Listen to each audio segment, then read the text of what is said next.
Yaga yo, what's happening, world? B March Boxing. I'm back at it with another boxing video. What's going on with y'all? So we covering this rematch of a fight that happened first in April. Here we are in November. The rematch. Nigel Benn Jr. Oh, that's not his name. His name's Conor Benn. Excuse me, Conor Benn versus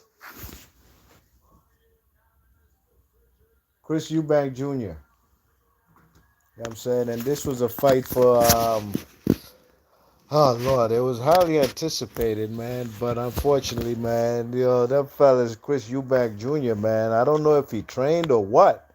I know the man Nigel Benn Jr. Excuse me, Conor Benn came in with a whole new ball game. Excuse me, game plan.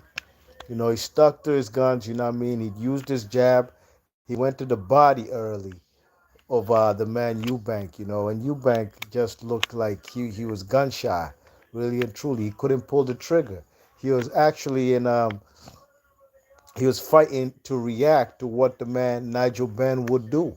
And that's not the way to fight, especially being the bigger man, having to punch down as opposed to Nigel Conor Benn, who has to throw his punches upwards. The body, the long torso was wide open for the man Conor Benn to throw left and right hooks on, you know what I mean? So Chris Eubank Jr. didn't come to fight, man. This was not by any means a competitive fight. As a matter of fact, I stopped scoring it after like 8, 9 rounds because up to that point, I was struggling to find a round to give the man, sorry, Eubank Jr., you know what I mean?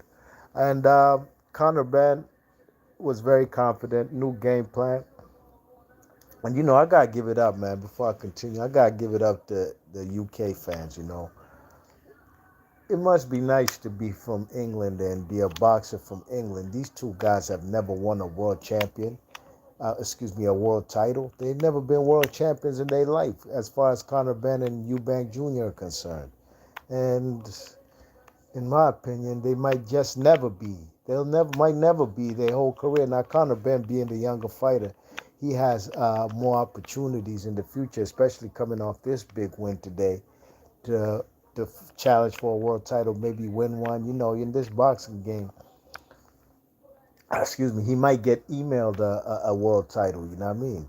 But my point is, for these two guys who've never been world champions, to fill out that Tottenham Stadium over there in North London and be mega superstars. Guys driving Ferraris and Bentleys and Lambos. They making a whole lot of paper for guys who've never won a world title. Must be nice, man. And that just goes to show the fans support these fighters in the United Kingdom. And you got to give it up to the fans. And you got to give it up to their business model. Now, I'm sure that man Turkey Al Sheikh is the one who obviously is the main funder of this whole event. You know what I'm saying? And that's even how they got the man 50 Cent to bring the man Eubank Jr. in, you know what I mean? Probably put a lot of bread in the man 50 Cent's pockets over there in North London.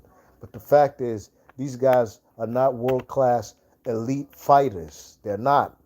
They're not A class fighters. They're not B class fighters. Eubank Jr., my opinion, has always been a C class fighter, and so is Nigel Benn.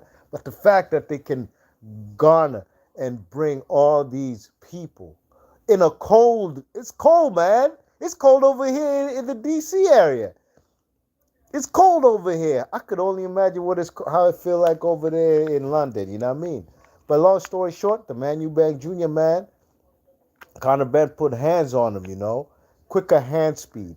And in the 12th round, where Eubank Jr. definitely, without a shadow of a doubt, needed a knockout to win this fight, the tables turned, and Chris Eubank Jr. got put on this back of his pockets one time, and then the next time he got put face flat on the canvas, got dropped twice in round 12. The first punch was a nice right hook to the temple that stunned the shit out of the man Eubank Jr. You know what I mean? He ain't see it coming. He ain't see it coming. And he got put on his backside bad. He got up too fast, in my opinion. Didn't have his legs under him. And from that point on, he got beat from pillar to post. And then he got dropped with one more big punch that put him face flat on the canvas. You know what I mean? It was a wrap, man. And this was a wide decision, a thorough beatdown from the man Conor Benn. Gotta give it up to him beating up the bigger man, and that's what it is. You know what I mean? And actually, this is the first win between these two families for the Benn family. You know what I mean? Conor Benn, Nigel Benn, if I remember correctly, he lost. He got stopped by Eubank Senior in the ninth round. Might have been in the same stadium. I'm not or White Hart Lane. Don't get me don't quote me on that. But if I'm not mistaken, it was a fight in 1990 where Nigel Benn got stopped by Chris Eubank Sr. Then they had a rematch in '93, and that's a fight where I believe it was a draw, and I thought Nigel Benn won that fight. I had Nigel Benn win the second fight, so he never got a W against him.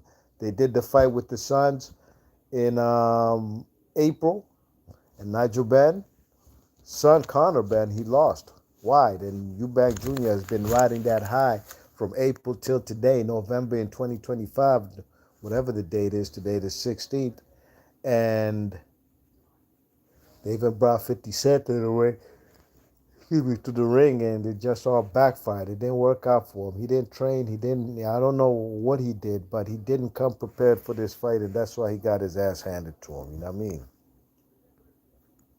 We check it. So that's what it is, man. B Marsh Boxing. Salute to everybody in the chat. Hit the thumbs up when you come in this chat. And let me know what you guys thought of this fight. You know what I mean? There's people in the chat, but these people ain't talking boxing. I don't know what the fuck they talking about, so I ain't got to read nothing they saying.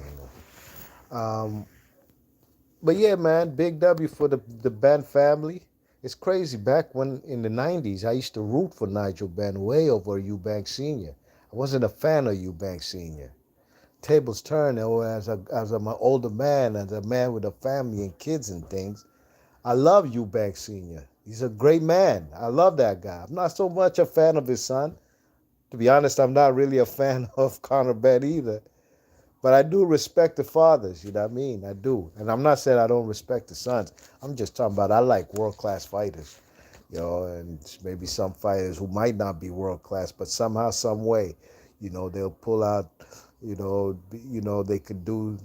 they could at least be a world champion somehow, someday, somehow, some way, someday. Time will tell. But big up for these two fighters. Big up to the UK boxing scene. B Marsh Boxing. Leave your thoughts and comments, and I'm gone. Peace.